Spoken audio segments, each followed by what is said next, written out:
Welcome to Business Leaders Podcast. We're here with Jay Arthur, president of Knowware. He's known as the Knowware Man in Denver, Colorado. I'm your host, Bob Rourke, and today on Business Leaders Podcast, where we interview some of the best and brightest business owners and entrepreneurs in and around the state of Colorado. We talk about the ins and outs of running a business and being an entrepreneur, insights shared by the top business leaders and entrepreneurs in the state of Colorado. We talk about what to do, and as importantly, what not to do about growing, running, or starting a business. On the show today, we're fortunate to have as our guest Mr. Jay Arthur. He's the president of Knowware, a Denver, Colorado-based company with 21 years of experience helping companies solve problems of delays, defects, and deviation using Lean Six Sigma. He's the author of Lean Six Sigma Demystified, Lean Six Sigma for Hospitals, and QI Macros, Lean Six Sigma SPC software for Excel. And I'm going to hold those up for you folks that actually are going to see the video. All right, there's one of those. It looks like this. The demystified version, that is not a portrait of him. It's my alter ego is what that is. And then here's the QI macros. So for those folks that can see it and those that can't, they'll just have to play along with the rest of the audience. Jay, it's a pleasure to have you on Business Leaders Podcast. Hey, well, thanks for having me. Absolutely. So how did you get started? Well, I spent 21 years in the phone company building software and everything from mainframes to mini computers to microcomputers.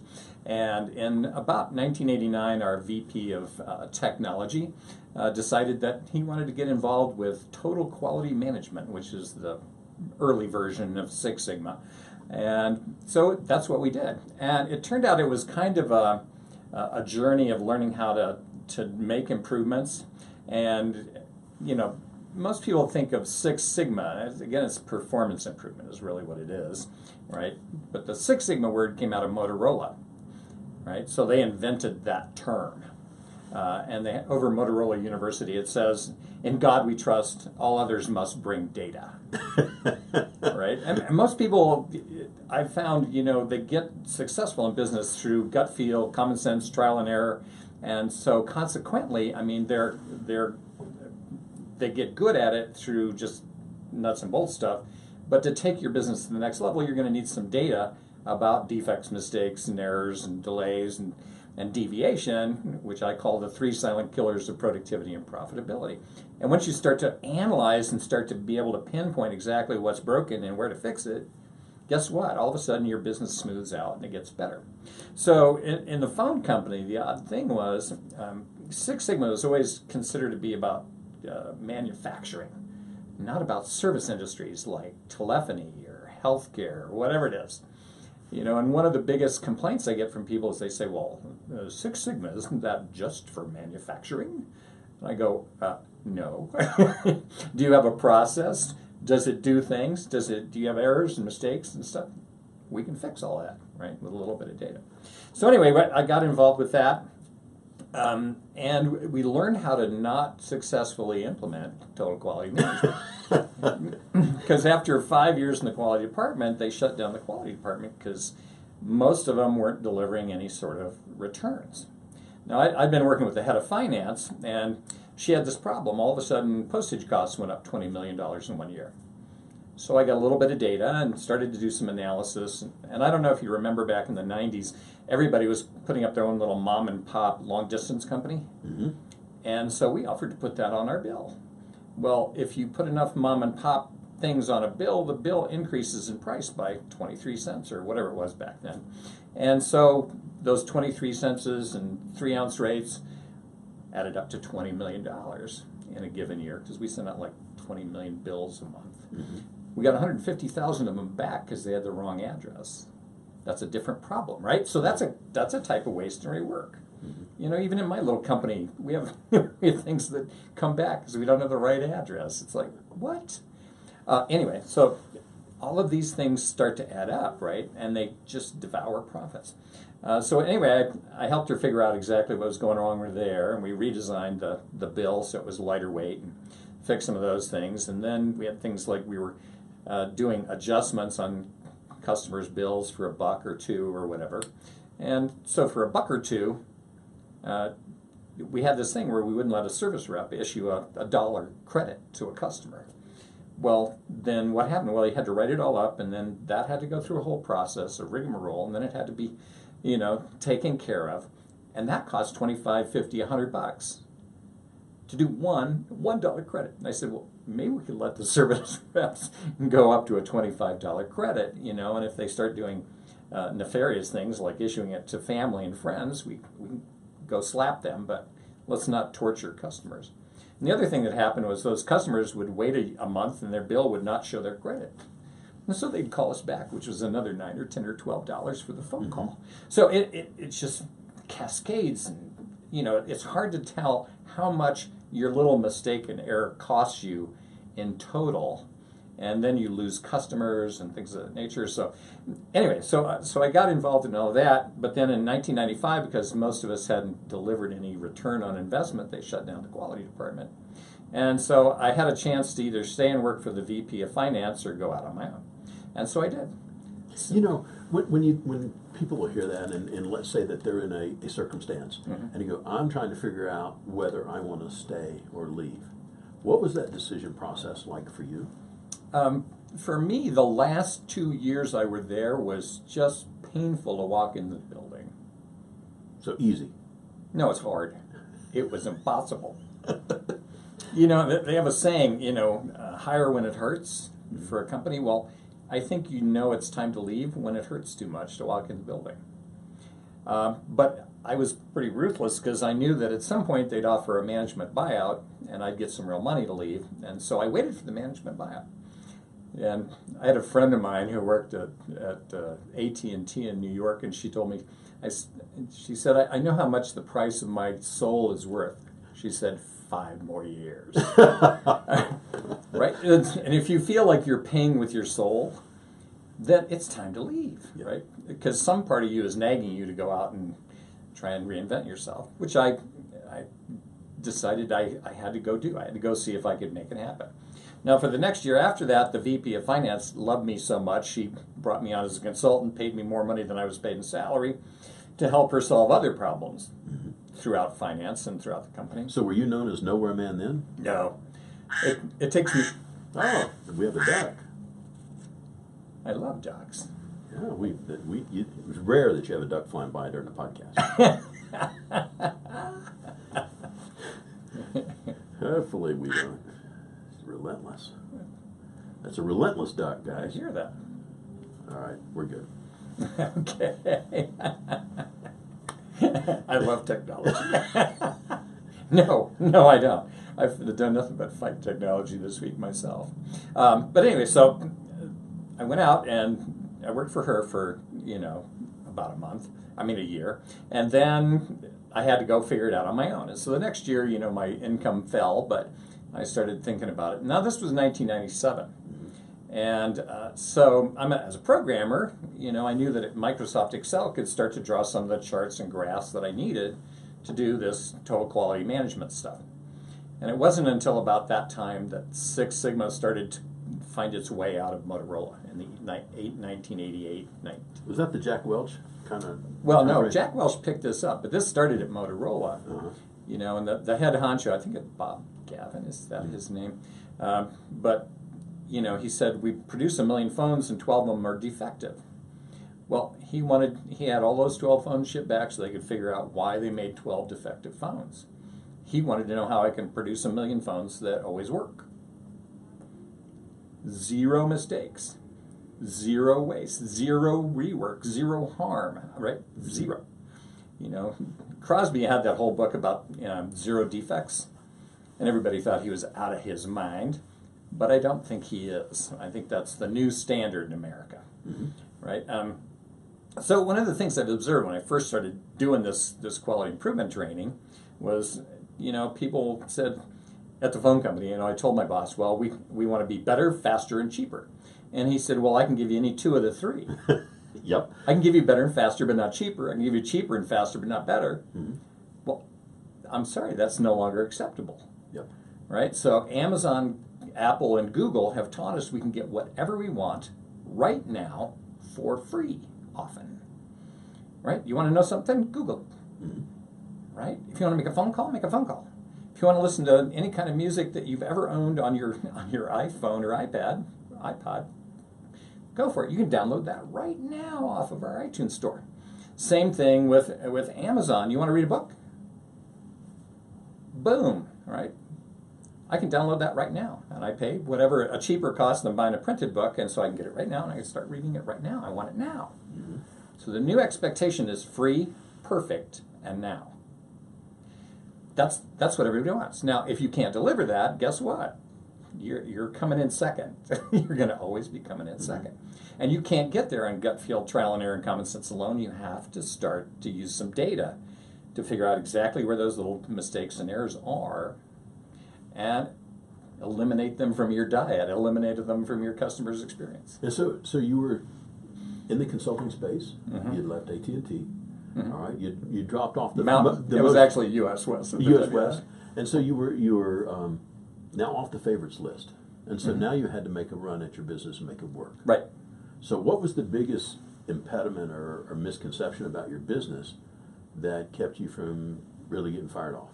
I don't know if there was a misconception, but when you're an employee in a company, somebody tells you what to do. When you own your own company and you're a sole proprietor like I was when I started, you have to tell yourself what to do, and then you have to make yourself sit down and do it. Right? You can have one or the other, right? Right. So, I've written like 20-odd books, and people ask me, how do you do that? And I say, well, it's BIC. B-I-C, it's button share. You have to sit down and you have to write the book. And then you have to edit the book until it's readable, and then you have to find somebody to publish the book. So those are the kinds of things. So when I started, first of all, I had to learn how to lead myself or manage myself, right? And at the time, again, Excel, Windows 95 was out. Oh, yeah. Right? I remember when Excel didn't do charts. Right. So we had Windows 95, which Jobs always says was Macintosh 84, and he wasn't wrong, right? And then Excel 97 came out, and I said, well, I can start to program Excel to do some of these charts. And then I started going out and doing consulting work with clients about quality improvement, because that was the early days, and not everybody was a quality consultant. And but I would sit there with my little laptop, and laptops were very expensive back then. But I had to have one, right? And so I would draw a little chart, and people would go, "That's cool. How did you do? Where can I get that?" Mm-hmm. Duh, right? Maybe. What do they call it? BFO, blinding flash of obvious. Right. Yes. Well, I go with brilliant, just because blinding is a bad metaphor. So it's a brilliant flash of the obvious, right? And so I said, well, I got to turn that into a product. So I made my crappy first draft of this software. And then I said, well, I have to figure out how to sell it. Well, there's the American Society for Quality, and they had magazines. They still produce magazines, and you could buy their mailing list. So I bought like 5,000 names. I came up with, and I started having to study direct mail because there was no internet. Mm-hmm. All this internet stuff that we all take for granted now, nah, that didn't really exist, right? In 1995, 96. I mean, it was sort of in its infancy. Mm-hmm. I would hate to show you my original crappy website. Oh my gosh, it was awful, right? But I had a website. A friend of mine nagged me into building a website.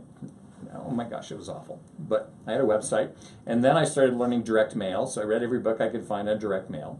And in direct mail, the simple answer is the headline determines 80% of your readership. Copywriting. Yep. If you get a good headline, they'll read the next line, right? And then everything below that, right? So I remember I sent out I think I did 100 pieces first. I printed them, folded them up on my kitchen table, licked them, and put a stamp on them, and sent them out 100. Crickets. Mom didn't even call. Mom did not even call. And then I went to the next. But out of that, I kept iterating until I found a headline that worked for quality people. Control charts for Excel or something, which is or whatever they wanted, right? And so then I got like an order. Yay! 1 out of 100, man, I was rocking, right? And so I started to do that, and then I started to ship this out on little 3.5-inch floppies. Yeah, I remember. Right, and I actually duplicated those on my home computer. Oh. Ooh, living large. And so it's this whole journey of discovery, right? And you just have to keep learning, and it's just like a flood of learning and discovery. I think some people hesitate to send stuff out, but if you don't do 100,000 pieces because you think your first mail piece is great, I sent out 100, didn't work. But I learned something, sent out some more. And eventually I found things that really did work. And so out of that, and it started to scale up, and then the people who were using the product gave me feedback. Well, you need to have a menu, not just control keys to run these jobs. How do I make a menu? So I had to go figure out how to make a menu that would drop down on Excel, right? Mm-hmm. So there's a way to do that. Who knew that? I had to go learn all these things. And so out of that progression, iterating the product, iterating my marketing, I slowly ramped it up. And in like 1999, I think I sent out 250,000 pieces of mail and did almost $750,000 in business. Covered postage. And then some. and I had outsourcing people who actually did the fulfillment for me. And then it started to grow a little bit too big to manage, right? All of that stuff all by my lonesome with just one outsourcer. And in 2001, August of 2001, I hired my first employee. I got a call from Adrian, who's our COO, and she left the phone company, and she wanted to know if I knew anybody that had a job, and I said, well, I might. And so it was painful to decide to hire that first employee. Yeah. Right. But that was the starting point, and we got an office and moved the furniture in September 1, 2001, and then 9/11 happened. You're the one. It was me. It was you. Start a business, right? And the whole country froze up solid. Froze up solid for a period of time. But I just kept marching forward, and eventually America woke back up, And so it's been an endless churn, right? So way back in the 97 and 98, right, Excel for the Macintosh, Excel 98, I actually built the original version of the software in the Mac, because the Mac that's where Excel was developed originally. It was in the Mac. And so I built it there, ported it to the PC, and then started, selling both versions, although the PC outsold the Macintosh 99-1 for the last 15 years, and in the last few years the Mac has risen.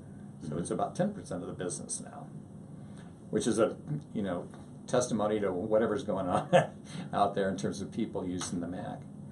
But, the Macintosh is also starting to have its little glitches. Like yesterday they had a big security glitch, right, where people could just hack your computer by typing root and the login name in High Sierra. So, but through that, when I started, there was one platform and one version of Excel and one version of the Mac OS, and now there's like 27. And you iterated based on A/B testing, effectively. Sent out in the direct mail? Yeah, in direct mail. And then you did feedback, developed product from feedback. And you look at that and you go, when you look back at it, you go, this is normal business progression. Right. For doing. Right. So for the folks to segue a little bit, right, there's businesses out there, and they go, okay, Lean Six Sigma, and we gather data, and theoretically something comes out of the data that suggests an action. What would be a good case study where a business had a problem and you guys were brought in, and based on your activity they achieved a solution? What would be a good case study to talk about? Well, right here in Colorado, Centura Health Systems had a problem with denied insurance claims. So when you go in and they file an insurance claim, well, it has to go out to an insurance company. And when it goes out to the insurance company, sometimes it bounces right off because you haven't filled in all the blanks. Well, that's an IT problem. We ought to be able to fix that. And then it gets in there, and sometimes it's fine and it goes right through, and then other times it goes into some analysis, and then you have to respond to their analysis, right? And if you don't respond in a period of time, then it gets rejected, and so you end up with lost money. And they were losing a little over $1 million a year, about $12 million a year in denied insurance claims. So I sat down and we started doing some just data analysis on denied insurance claims. That 47,000 different kinds of rejected for this or that or the other thing, or they bounced off. And so we did an analysis on all that. And it turned out that one insurance company, so I had to drill down, so why weren't, right? And so we use what's called a Pareto chart, and the Pareto chart helps you narrow your focus to the one thing you want to do. And for the uninitiated, Pareto? Yeah. Pareto? Yeah, so most people have probably heard of Pareto's principle, for Vilfredo Pareto, that 20% of what you do causes 80% of your mistakes, errors, waste, rework, and lost profit. Same thing on the other side. 20% of your customers account for 80% of your revenue. So you have to spend more time with those 20%. But I also found that Pareto's law is also a power law, so it applies within the 20%. So as little as 4% of what you do produces over half the mistakes, waste, rework, lost profit. 20% of the 20%. 20% of the 20%. 80% of the 80%. 64. But 450 just sounds better. Oh, yeah. And so if we can use data to narrow down and pick that one thing that's really going wrong, we can fix that. And so in their case, right, we had this nice chart of $1 million a month going down the toilet. And so then we looked at, we split that out. Why is it going down the toilet? Well, about 2/3 of it was for timely filing. We're just not getting it filed in a reasonable length of time. Okay. And so then we drilled down into timely filing. Well, it turns out one insurance company was 2/3 of the timely filing denials. And so it was a function of they weren't living up to the contract, and Centura wasn't doing everything it could do to make sure all that stuff went through. So I did the data analysis in a few days. Now I've actually changed the software so I could do the same thing I used to do in like 30 seconds instead of 2 to 3 days, because I was still figuring out how it all worked. And so I figured that out. We got a team together. The team looked at that and said, oh, well, number one, we need to go fix the contract. Number two, we can change how we do all this stuff. And guys, in the background, that's the daily fire department going by. They're not coming to get us. We're good. We won't be arrested yet. Yeah. For talking about Lean Six Sigma. So anyway, out of that, they figured out how to fix it on a Friday afternoon, started the manual change on Monday, saved $5 million a year. Found money.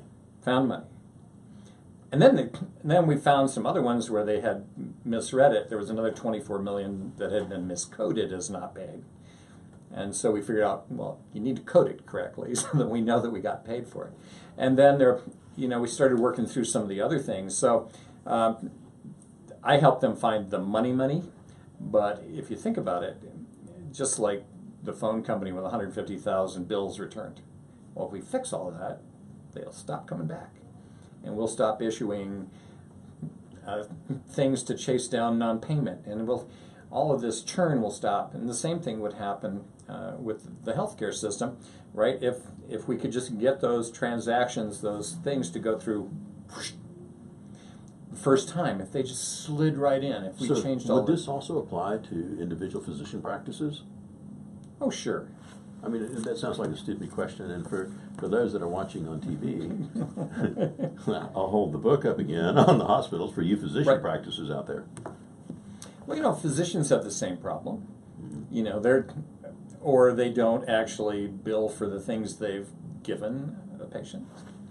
Or, so if you look at the amount of, well, we have all these drugs that we buy, but we're only billing for about 2/3 of the drugs. And then other hospitals have seen things where they had all these cardiologists and they had 4 or 5 different kinds of stents, and some of them were very expensive, some of them not so expensive, some of them were better in terms of how they performed than others. And for a lot of these hospitals, they just said, well, I'm going to narrow it down to these 2 because they're affordable and they work better. And you should hear the physicians, the doctors scream, but we have data that proves that, And every year we go to this improvement conference, the Institute for Healthcare Improvement in Orlando in December. It's going to be coming up on the... And you and what other guy goes? Lots of them, right? Because these are all the chief medical and chief nursing officers of all the hospitals in America that want to improve things. Now, they've been meeting for 28 years. Why isn't healthcare any better? Oh, so... I will offend a lot of people here, but healthcare has been admiring the problem. Yes. Admiring the problem. Got to do something. Yeah. But when you don't have any real competition, because you're not really competing too much with other hospitals or whatever, you can kind of be sloppy. So here's some bad news. Now, these are the numbers that we know. In 1999, To Err Is Human came out, which said we kill 100,000 people a year unnecessarily in the United States. We've gotten much better at measuring. So it's somewhere between 250,000 and 500,000 people a year killed unnecessarily through healthcare.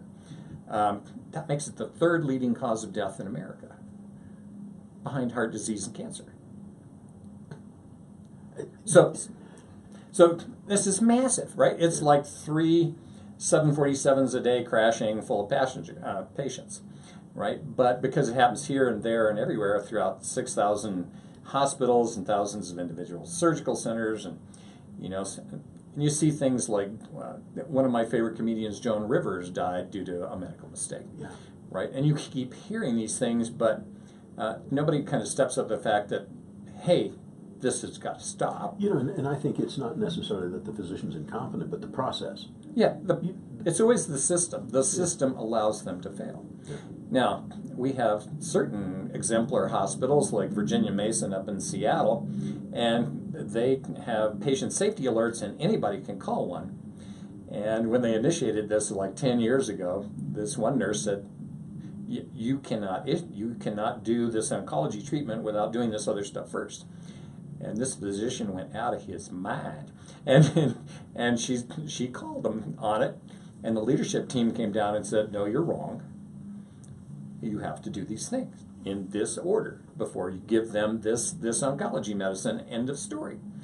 And of course, the leadership team supporting the nurse over the doctor was a massive brain shift, right? Yeah, the KnowWare Man thinks about how do we change the software in here to get the outcome out there. Before we go too far, the KnowWare Man, genesis of the KnowWare Man.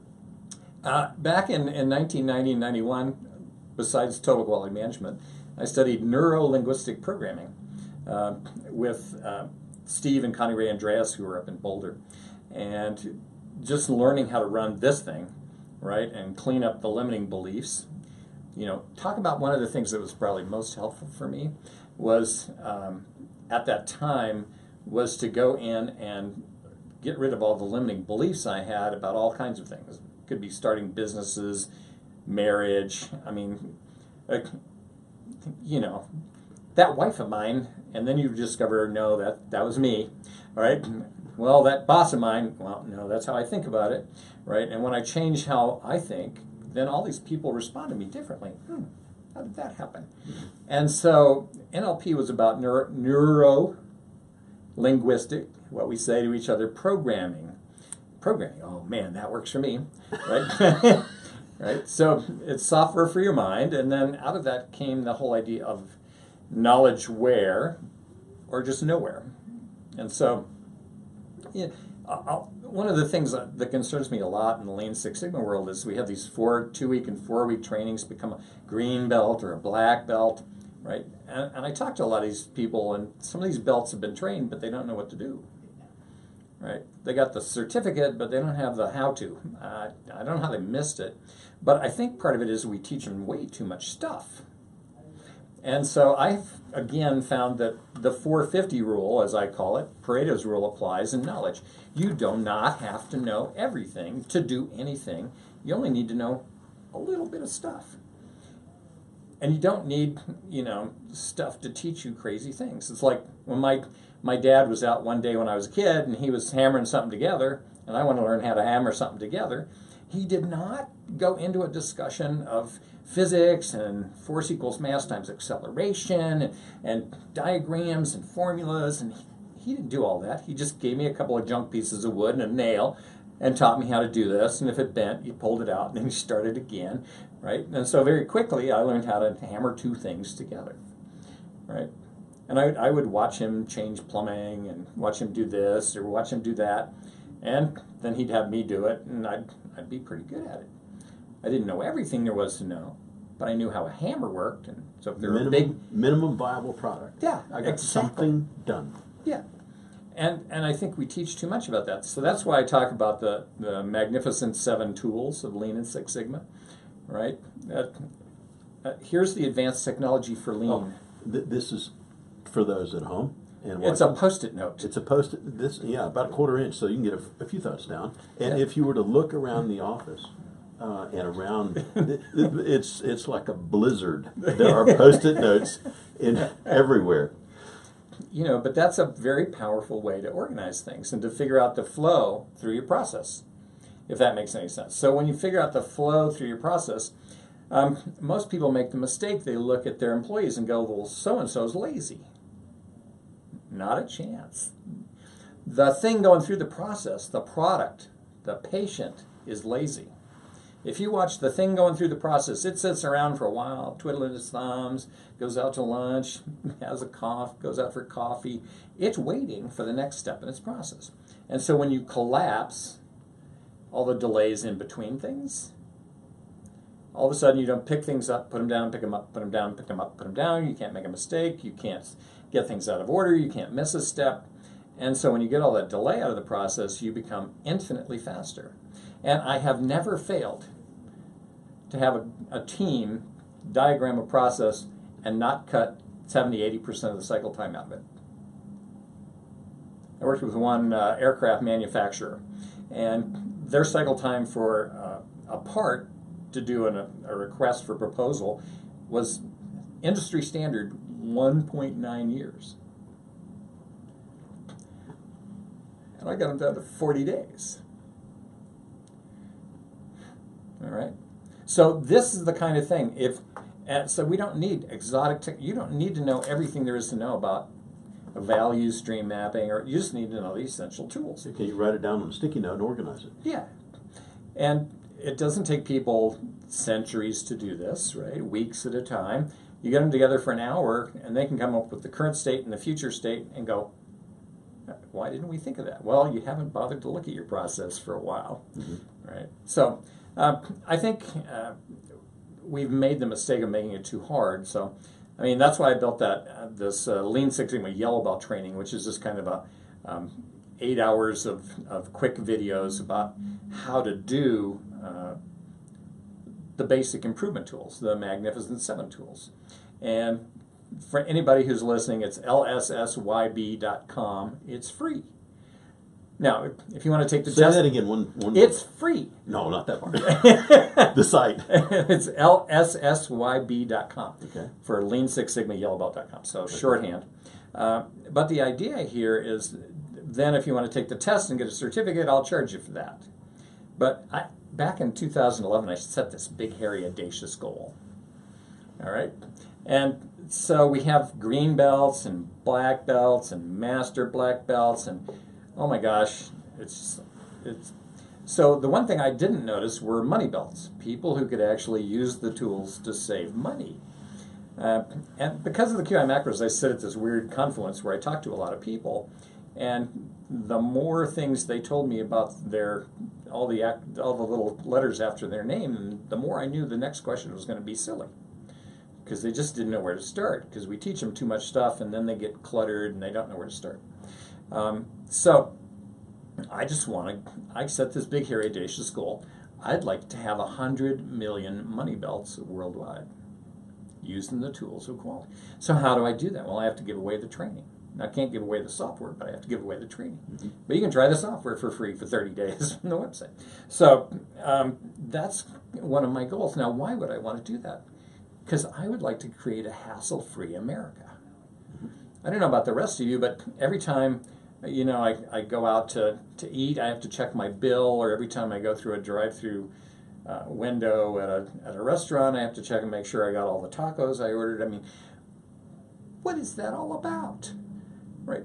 Why does why does my iOS phone my Apple phone have to update its operating system every 24 seconds and waste a day of my time? I'm a very slow follower of technology.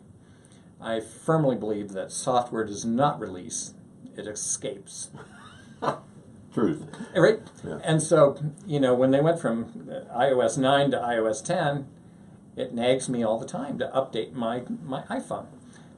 And I said, well, you just would jump from 9 to 10. That's a big jump. I bet it's crap. So now they're telling me at 10.1's up. Well, maybe about 10.2, I'll think about wasting the time and energy it takes. And they nag you to update. That just makes me nuts. Yeah. And as we talk about this, and so let's say I'm a prototypical company, whatever that is, and I'm thinking, I got some data, I got some stuff on a spreadsheet, and I've got a hole in my bucket, and I can't quite figure out the hole in the bucket. So how would I know that I would qualify to be a potential client of yours? Okay. Well, I think that, on the wider scale, everybody tends to keep a lot of data about how they perform, but nobody does any analysis of how they perform. Tons of data, no analysis. So I always say that Rudyard Kipling had this saying that I had 6 serving men. They taught me all I knew. Their names are what and where and when, and how and why and who. So if you keep track of the type of defects you're making, you go, when did that happen? What happened? Where did it happen? How did it happen? How much did it cost to do that? Who was involved? If you keep that kind of transactional data about mistakes and errors, then I added this to the software. The data mining wizard will take that and turn that into Pareto charts and drill down and say, it's over here. This is where it is, right? And I used to spend hours and sometimes days doing that, and then I said, well, I can make the software do this. Because I'm lazy. I don't want to have to do that, right? I don't want people out there to have to do it. I used to spend a long time trying to teach people how to do this. Not if I can build it into the software. And we're the only software that does this because we think about things a little differently than everyone else. So the idea is, if you have that, sometimes, if a defect happens often enough, your 5 senses will notice it. But if it only happens once in a while,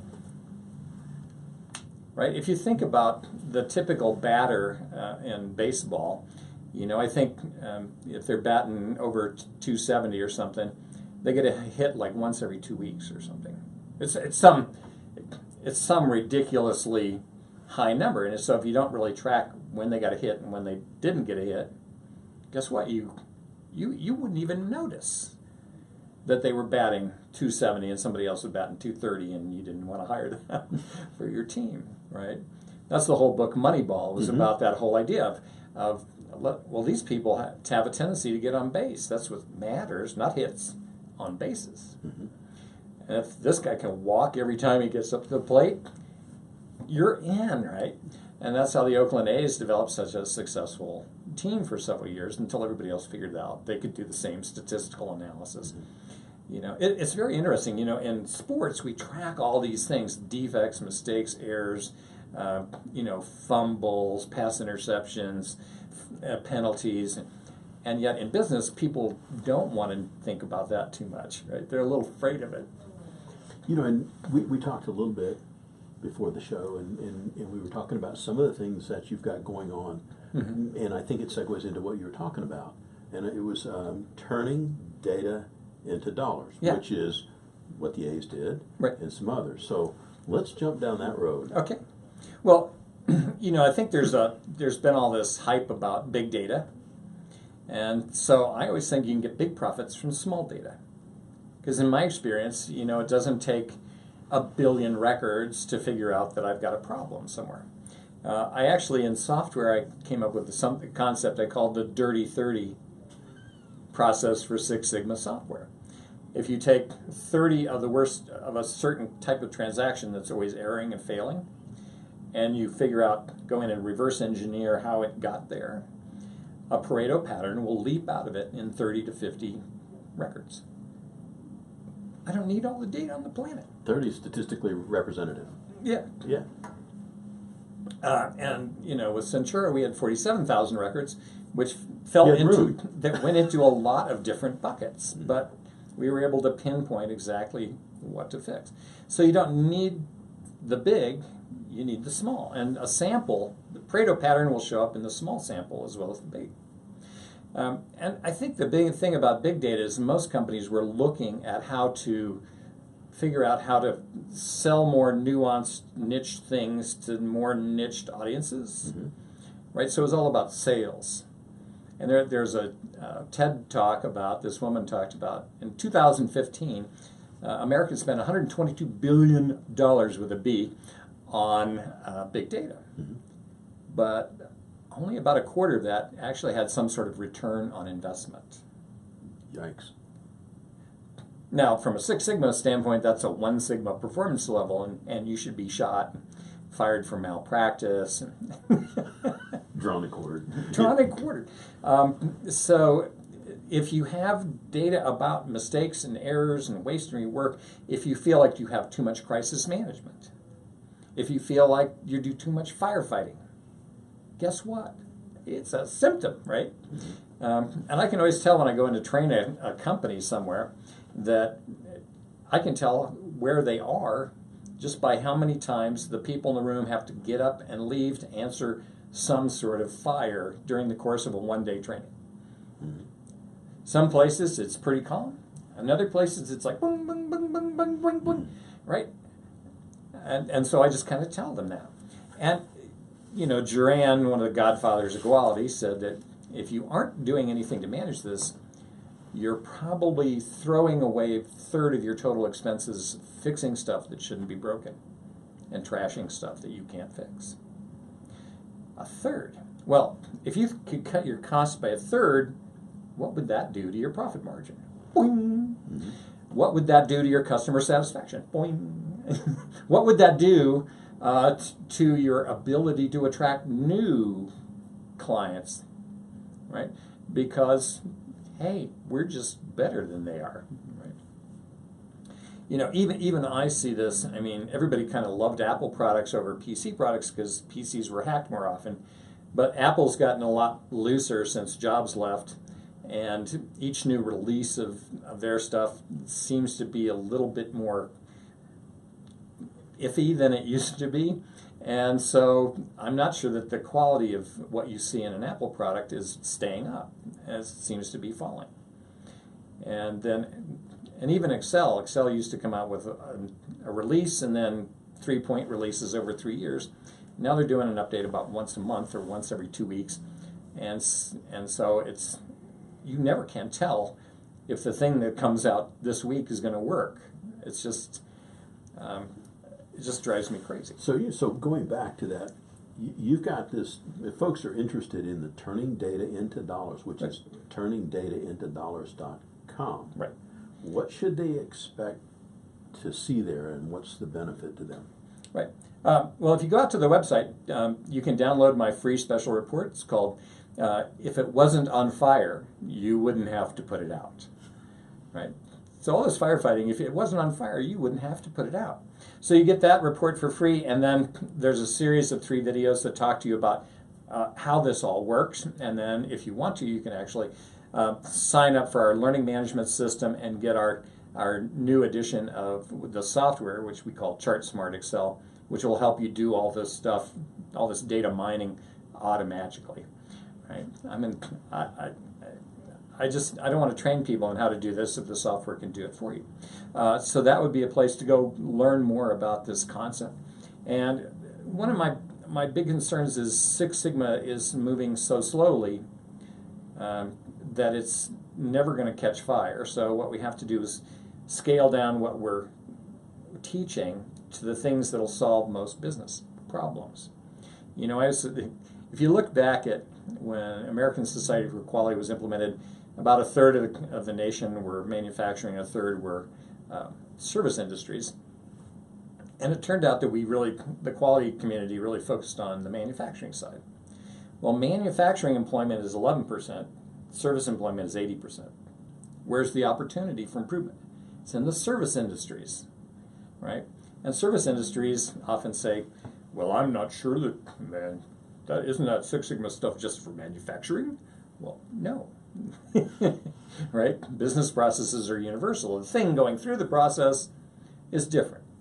Now, it might be a patient, it might be a carburetor, it might be a piece of software, it might be telephone service, but the thing going through the process is the same. You know, I think about, as we've been going here, and I've been remiss. Mm-hmm. So folks that I'm in, I need to talk to them. Mm-hmm. How do they find you?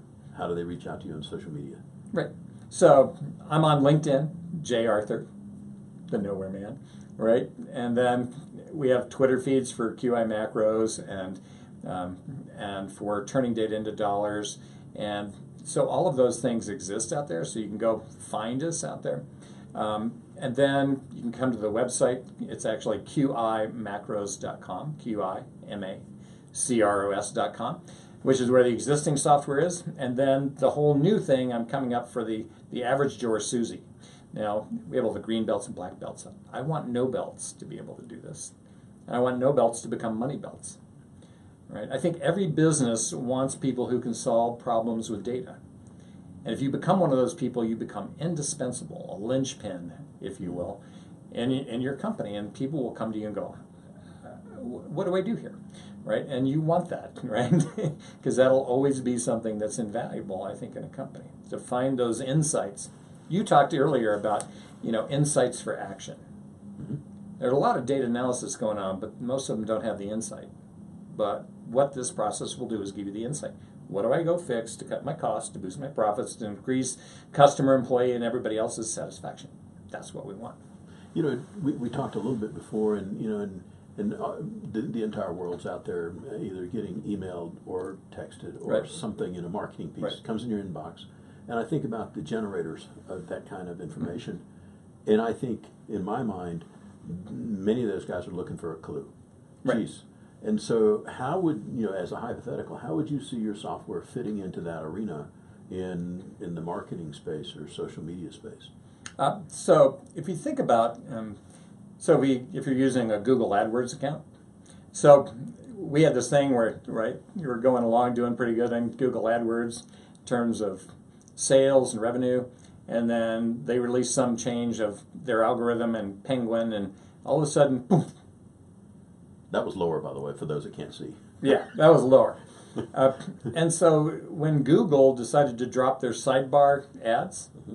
and just go to a mobile-friendly ads in the front, then your the listing of things, ads at the bottom, our traffic went ka-chunka. But guess what? We noticed that just because we were tracking it using what's called a control chart, right? And so we can track that. Now, can we start to see other trends? So we actually looked at other trends, like SPC software has been trending downward. Six Sigma has been trending downward. So we can watch what's trending through Google Analytics, through all these different kinds of things, and start to do some Pareto analysis. Same sort of thing with a keyword search, mm-hmm. right? If you just go into Google and you start typing, Six Sigma software, it'll keep giving you listings of top things that people are searching for. Well, you can go out and start to figure out, there's, maybe they're not searching for this, they're looking for a way to do that. And so the language, I have a friend who teaches decision making. And I said, well, have you tried using a keyword like, my boss is an idiot? And we typed that into Google, and Google came up with all the same things, and we figured out how many times people were searching for that. My employees are idiots. Okay, well, I can help you with that because we teach decision making, right? The idiocy factor seems like it's a thing like that. And so you can start to do the same sort of analysis on all of your website traffic, right? Because it's a thing going through your process. Mm-hmm. Right? And you can start to notice when it's doing that, going up or going down. Is it varying too much? Is it varying too little? So, and then when you plug in a new keyword, does it do anything? You get crickets? Let's take that keyword phrase out of it. Yeah, I think anybody that's been around has had crickets before. And we're kind of coming to the end of this segment of the show. And, one of the things, you have a lot of experience in mileage. Mm-hmm. Parting piece of advice you might offer? If my parting piece of advice is, I think people tend to focus on increasing profits by increasing sales. If you look at how much money we spend on sales training every year, it's probably it was $160 billion or something on sales training every year. But how much money do you spend on figuring out how to analyze and reduce your costs? Mm-hmm. And if you spend a little more time over on the cost side, by reducing those costs and reducing the firefighting and reducing the overtime and reducing the complaints and reducing the credits and adjustments and things that you have to give to customers because your process stinks, guess what? All of a sudden you free up more time and you start to be more innovative. You can come up with better ideas, better solutions. Right? Focus on the business instead of in the business. Yeah. And so when you're firefighting, you can't think creatively. You're problem solving all the time. Let's narrow that problem solving down to the key things, the 4 things out of 100 that are producing over half of your waste, rework, lost profit, and anxiety. And once you do that, your business will smooth out. You'll sleep at night. As a small business owner, you don't sleep a lot of nights because you're worried about something, right? I like to sleep at night. That's my goal. And you have the website for free. Yeah. And let's repeat it for those that weren't paying attention earlier. Right. So lssyb.com. And so that helps. Right. And you can go through mm-hmm. and check it out. Mm-hmm. Anything I'm sure there's a lot I failed to ask. Well, I think Seth Godin gave me that idea, which was when he released the book Idea Virus, which I recommend to anybody to read, because that is probably the best book on marketing I think I've ever read. But he gave it away for free online. You're doing what? He gave it away for free online. So if you can figure out how to have something for free that leads you to fee, that leads you to higher fees, that leads you to more stuff, that leads you to more exotic things, that's kind of my model. All right, I give away the training very often for free online, but I sell you software to help you do it because you can't do it without the software. So it's a different model. There's a book called Free, I think, Clayton. Was it Clayton Christensen or somebody else? But no, I think. But the whole idea is the world's going to free, mm-hmm. right? Bandwidth going to free. Computers. My son-in-law works for IBM, and he got out of for a while, and then he got out of it because you just can't sell hardware big enough, right? Because every year it doubles in power and halves in cost. Well, I can't keep my sales numbers up if it's doing that every 18 months. Yeah. It's very difficult. So how can you figure out what game you want to be in, and how can I help people step into this new process, this new idea, this new way of thinking, this new whatever? Is there something I can give them for free that'll get them started, and then I can sell them the rest of the stuff? That works. Yeah.